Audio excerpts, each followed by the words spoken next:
So, paglilinis naman, so ganito ang ginagawa ko, tanggalin nyo to. Ipunasan nyo yung rig nyo. So, mahalaga, laging tuyo. Keep it dry. Keep your rig dry bago itago.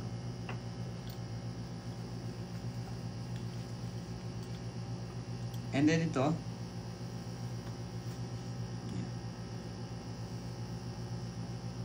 ito po ang susunod nyo dito.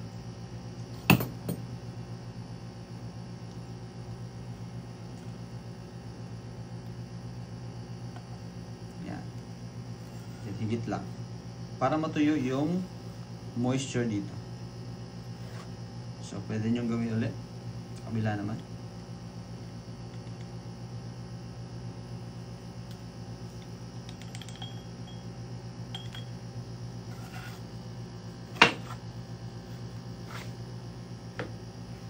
Yan.